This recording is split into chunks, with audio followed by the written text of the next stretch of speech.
Hello guys, so today I'm gonna show you how to play Airborne Commander.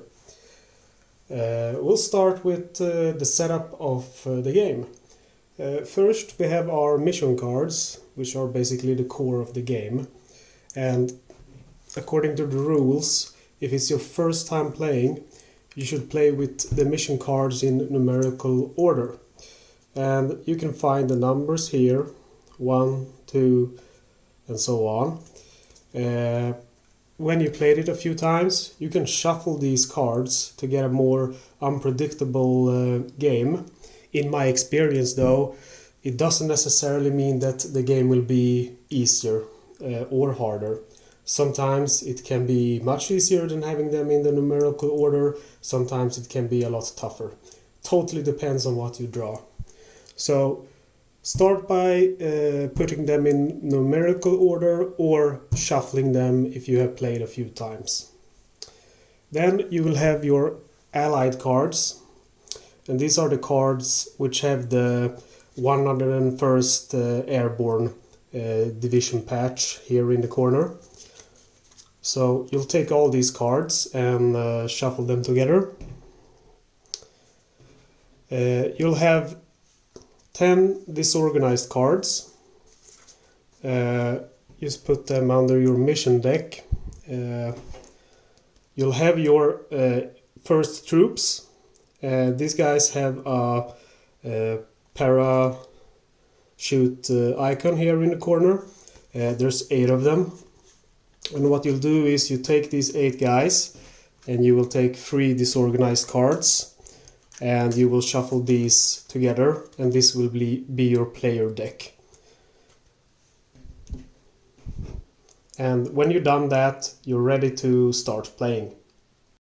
So I'm just gonna show one turn, and basically what you do, you start with the mission deck and you fill the battleground, and you will fill it with 4 axis cards.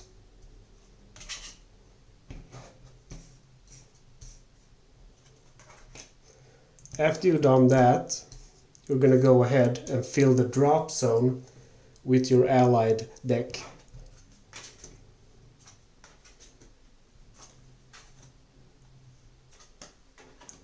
When you have done that, you will fill your hand by drawing 5 cards from the player deck.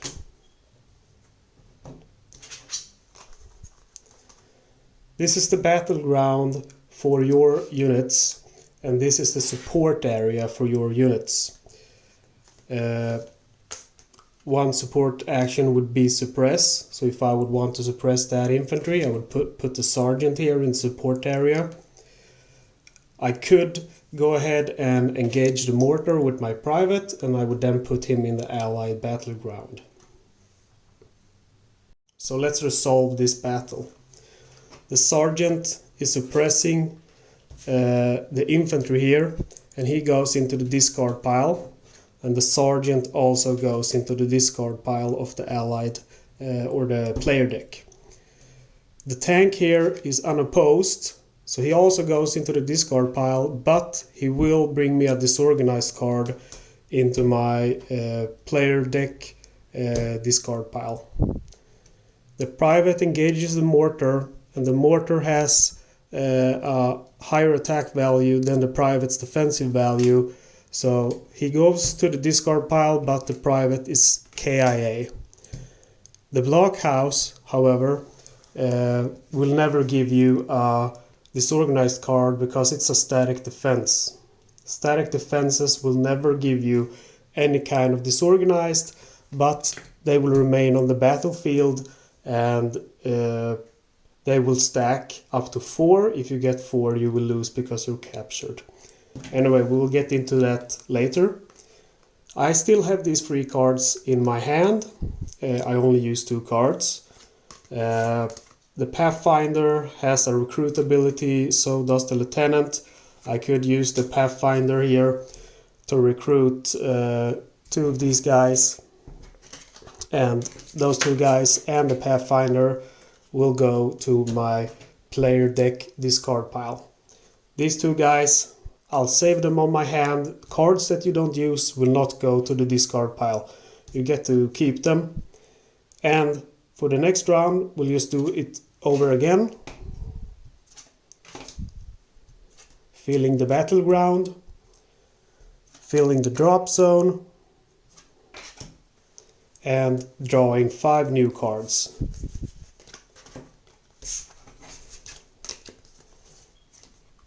So that's what you do in a turn. So, how do you win and how do you lose? There's 2 ways to lose this game.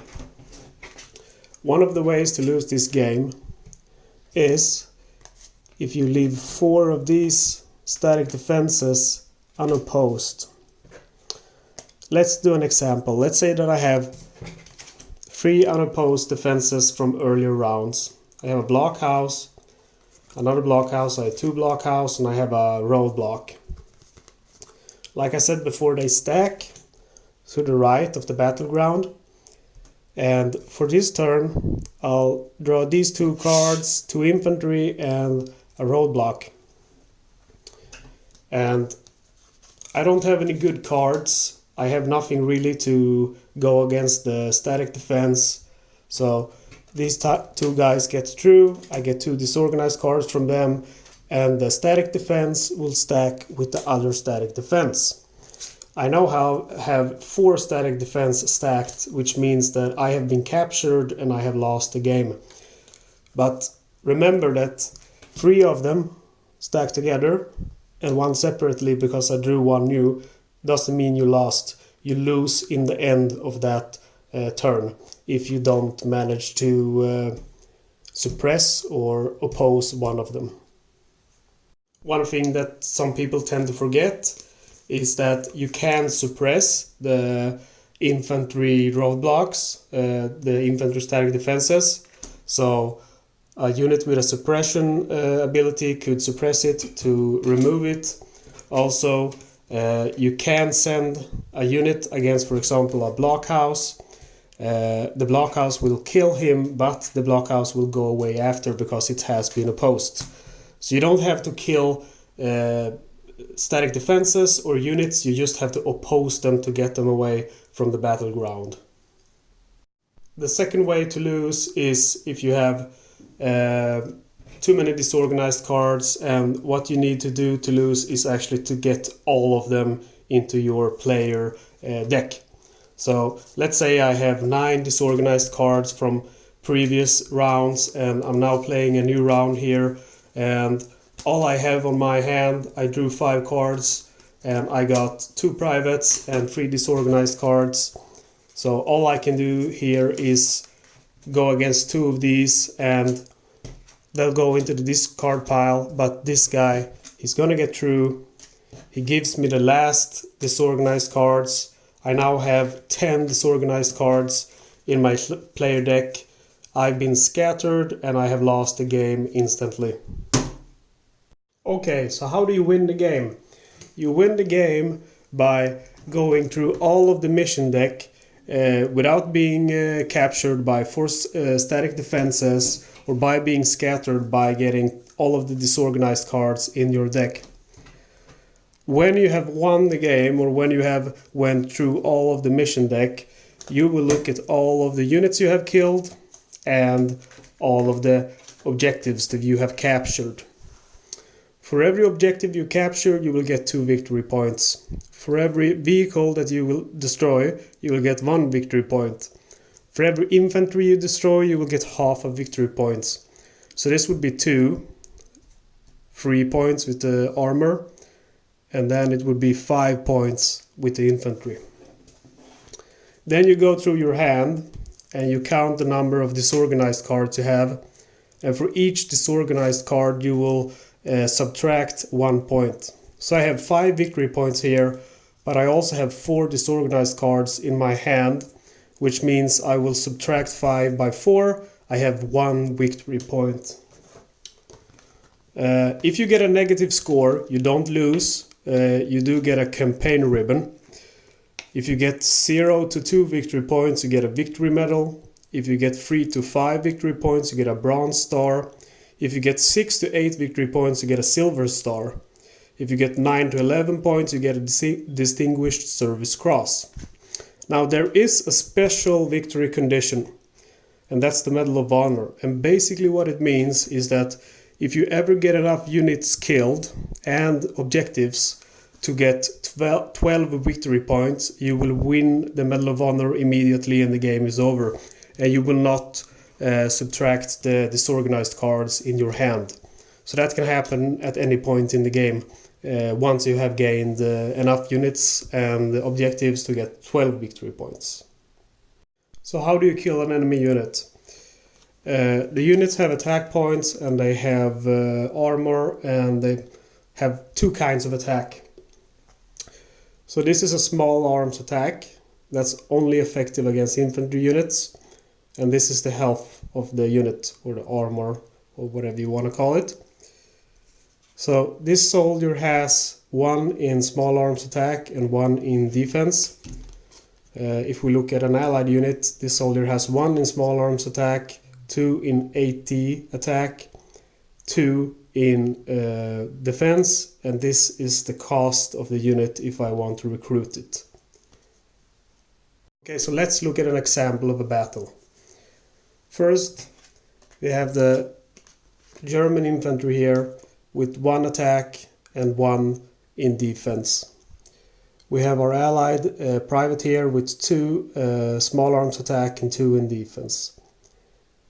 The allied attack is higher than the defense of the German infantry, so the German infantry is killed and he survives. Here we have a German infantry unit, and you can see that it's an infantry unit.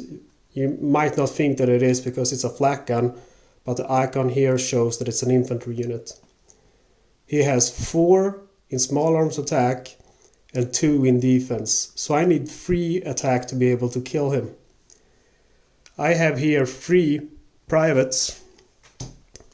They all have 1 attack each, and that equals 3, so they kill him. However, the Axis unit has 4 attack, and he would kill one of these soldiers. And what you would do is, he has 4 attacks, so he kills one of them, they have 2. And what you would do is, you would subtract 2 from his attack value, so he would have 2 minus 1, so he would have 1 attack left. These soldiers all have 2 in defense, so they would survive the second attack. However, as you can see in my support area, I also have a sergeant. He's suppressing, and he's suppressing that flak gun. So the flak gun doesn't return fire.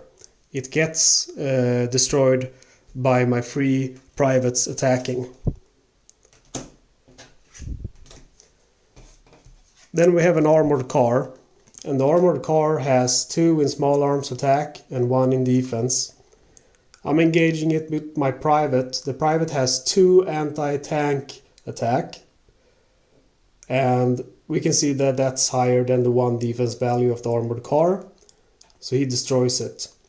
The armored car has 2 in small arms attack, but my private has 2 in defense, so it's not higher than his defense, so he's not killed, but the armored car is destroyed. In our last battle, we have a corporal with 1 small arms attack and 1 defense. He can't damage the tank because he doesn't have any anti-tank ability. The tank has 3 in small arms attack, which is higher than the corporal's 1 defense value. So the corporal is killed in action, and we discard a German card.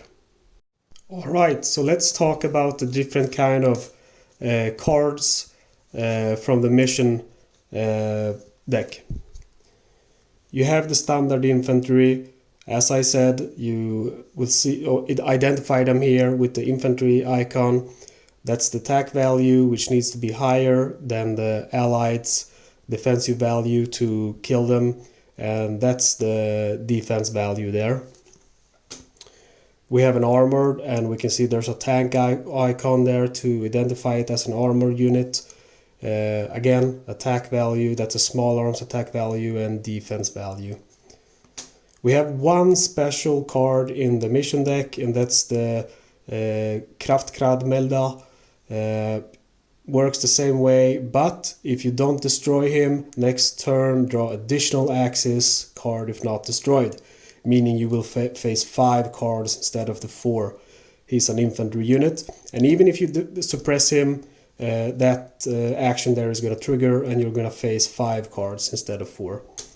So you have the static defenses, which I told you about. You don't want to get 4 of these because you'll get captured and lose. You have 2 kinds of static defenses. You have the roadblocks, which are infantry defenses. They can be suppressed, and like I said, even if you go against them and it kills you, this will be discarded from the battleground. So all you have to do is oppose them. The same way goes for the blockhouse. Quite high defense here. You can only kill it with an anti-tank attack. Again, you only have to oppose them to get rid of them. You don't have to destroy them. The static defenses will give you the same amount of points. If you destroy them as the other cards, this will give you half a point, this will give you 1 point. Technically, this is not an Axis card, it's a player or allied player card, but it's a disorganized card, which you will get if you don't oppose units. They just take up your hand, and it's not fun to draw them, basically. Again, remember, if you don't oppose a static defense, they will stack up. You will not get disorganized card from not opposing them. So you have your objectives, and basically these are cards which you have to oppose to capture. And to capture an objective, you have to oppose every other card, Axis card on the battleground. So say that you have 2 infantry units.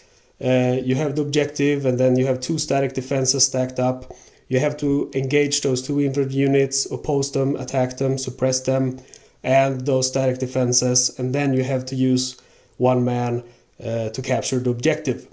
But these objectives have different kind of effects on the battleground, and as you can see on this one, you must assign 2 allied units to capture it.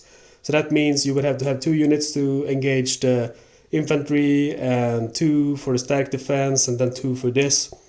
But there are units that can suppress more than 1, so you could do it with fewer men if you have good cards on your hand. I'm gonna tell you about the allied cards real soon. You have another here objective that gives 1 plus small arms attack for Axis units. That means everyone will fire +1, even the tanks, because the tanks are also using small arms attacks. Must assign anti-tank to capture, so basically to capture this you have to use a unit that has an anti-tank attack value. Infantry reinforcements only this turn, okay? When you're recruiting, and we're gonna get to that as well, you have your drop zone, and you can see this is not an infantry unit because it has the glider icon in it, which means that it's heavy equipment brought in from gliders. This guy is an infantry unit, he's dropped in. So when you get that card, infantry reinforcements only this turn, you can't recruit guys with the glider icon. Then you have, these are terrain, sorry. Then you have another terrain here, all units get 1 defense, and basically it will give everyone 1+ in armor value, defense value, even your troops, so not only your troops. You have terrain which will give you 1- to reinforcements, and that's when you recruit, you will get 1 less recruitment point. This one is not fun. Defending units are considered armor, so you can't suppress them because you can't suppress armor. Another one with 1+ defense, infantry units only, defending units considered armor, 2+ for small arms attacks. The last one, which is unique, objective, draw additional Axis card, meaning you will face 5 rows of Axis instead of 4. The way the terrain works, by the way, and objectives, they go into the battleground like any kind of card, but You don't have to oppose them. If you don't oppose them, you will not get a disorganized card that's only for Axis units, not for terrain, not for objective, not for static defenses. You can't oppose terrain, you can't remove it. I think that's about it. Let's move over to the allied cards. Alright, so one last thing about the Axis cards is that if I draw, let's say that I draw 4 cards now, and I get first a terrain and then a second terrain, there can only be one terrain on the battleground, so the second terrain would go into the recon area. The same goes for objectives. The second one would go into the recon area. There can only be one in the battleground. After this fight, I would start by filling up the battleground with my cards from the recon area, and then I would keep filling the battleground from the mission deck, and if it would happen again, it goes into the recon area. Alright, so let's talk about the allied cards. So we have the basic infantry here, which has again just the basic values. We have the AT guys, which have an anti-tank value. This guy, like I said, could for example engage and kill an armored car. Then we have this guy here. He has a special ability, and this is support fire. So for example, I could engage that infantry here with my private. He has 1 attack value, and the infantry here has 1 defense value, so he couldn't kill him. But I could use this card in my support area, and he would get 5+ in attack, meaning his attack would go from 1 to 6, and he could successfully kill that infantry there. We have the suppression ability, which is really great. This guy can suppress 2 units. So if I put him here in the support area, I could go ahead and suppress this card and suppress this card to discard them and not get the static defense here wouldn't get stacked to the right, and the infantry wouldn't be unopposed and give me a disorganized card. Then we have some cards which have both of these abilities, so I could use the howitzer here to either suppress 3 infantry units or give a unit 5+ in fire support. One thing to note though is that the suppression only works on enemy infantry. I can't suppress armor, and this fire support only gives fire support to small arms attacks. So he wouldn't be able to give my bazooka guy here 5+ in anti-tank attack. We have the recruitment guys here, and basically there's the pathfinders, and then there's just other guys who can recruit. And you see here, let's start with this card. This card can recruit a man that costs 1 point. So from the supply drop or the drop zone. So I have 4 cards here in my supply zone or drop zone, and we'll look at this bazooka guy here. He costs 3. I need 3 points. This guy has 1, but then I also have the Pathfinder. He has 2+2. So I can go ahead and combine these 2 cards, and I will have 3 points to recruit the bazooka guy. And then I have 2 points with this guy to recruit 1 more soldier worth 2 recruitment points. You can only recruit 1 soldier every turn, but with the Pathfinder, he lets you recruit a second soldier. So if I would use 2 Pathfinders, I would be able to recruit 3 soldiers, 3 Pathfinders, I would be able to recruit 4 soldiers, and so on.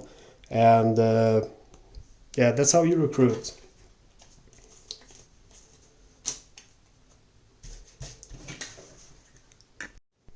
Alright, and then you have allied cards with the command ability.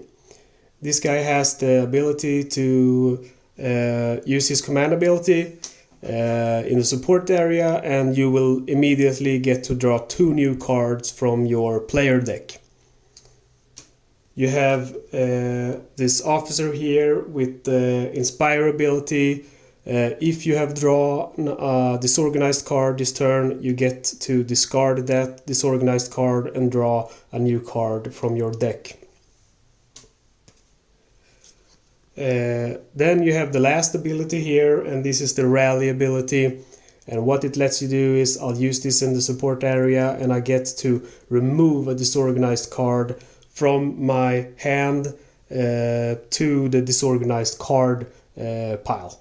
Very powerful. Then you have two special allied cards. First you have the medic. It's quite easy.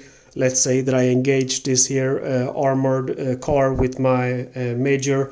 His defensive value is lower than the armored car's attack value, meaning he would die. But if I use the medic in the support zone, both of them would be discarded instead of killed, and the armored car here would be opposed and wouldn't give me a disorganized cards. The last card we have in the allied cards is the French resistance. They have the special ability to remove a German card from the battleground. Let's say I play him here. I don't want to deal with this static defense right now, so I'll play him there in the support area. The static defense goes face down and at the bottom of the mission deck, and that's it. I'm only facing 3 units now. So that's all of the cards in the game. Alright, so let's do a few example rounds to get you going. So as usual, we start with 4 cards to the battleground from the mission deck. We fill up our drop zone with 4 cards. And we'll draw 5 cards to our hand from the player deck. We get 1 disorganized.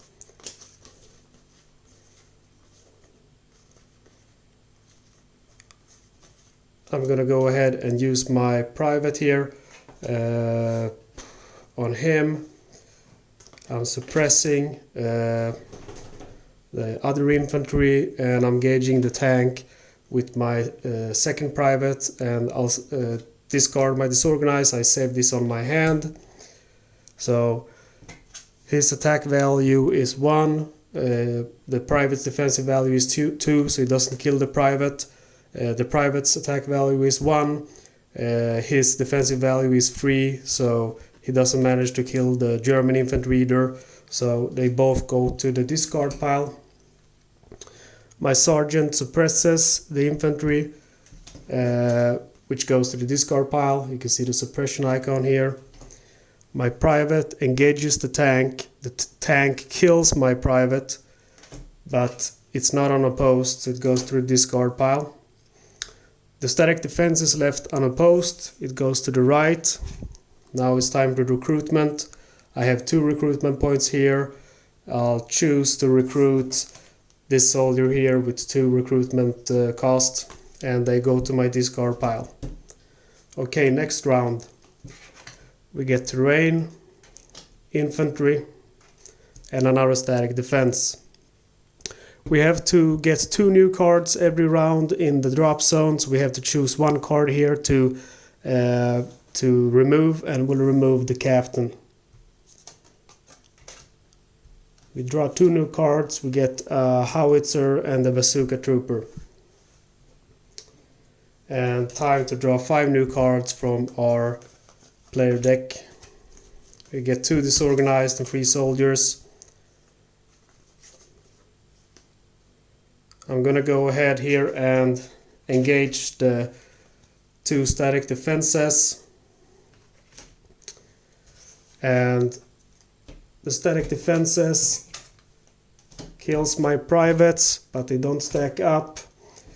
The infantry gets through because he's left unopposed. I get a disorganized card in my player discard pile. I have a Pathfinder here with 2+2 recruitment points, so I could recruit 2 soldiers. However, this card says infantry reinforcements only this turn. The only soldier here and he's actually a glider troop. And the rest of them, they also have the glider icon there, so I can't recruit any of them, so I'll just save him on my hand. So we have to fill up the battleground again. Now we have to remove 2 cards from the drop zone, and we have to draw 5 new cards, but I only have 1, so we have to shuffle our cards in our discard player pile and get 4 additional ones, leave them there, face down, and this is what we have to work with this turn, plus our Pathfinder from the previous turn. The terrain will give all units 1+ defense, also my units.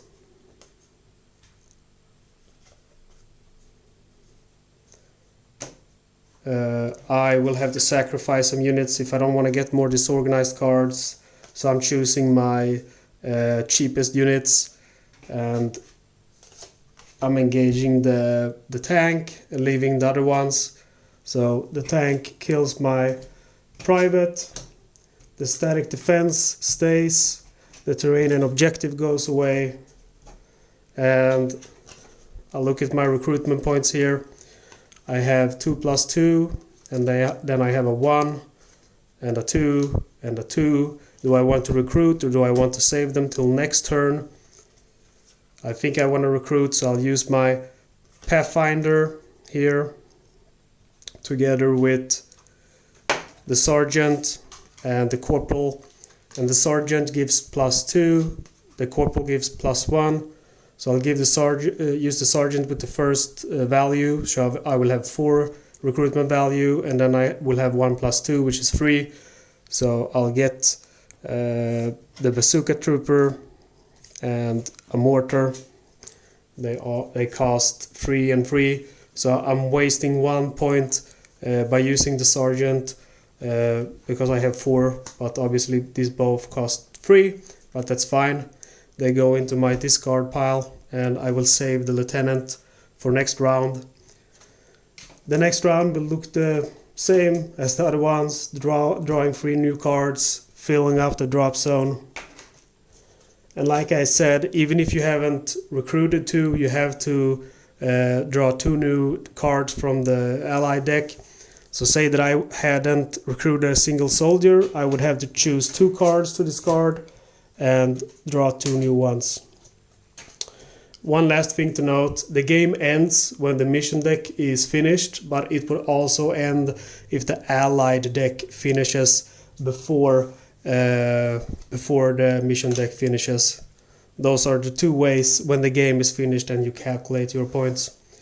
Okay, so that's it for Airborne Commander. I have 2 playthrough videos already up.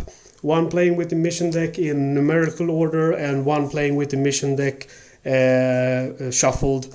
So if you feel like you still don't really get it, watch my playthrough videos, and if you have any questions, feel free to comment. I'll get back to you as soon as I can. If you saw me do any error or anything like that, let me know so I can let everybody know in the video information. Alright guys, thank you for watching and have fun with Airborne Commander.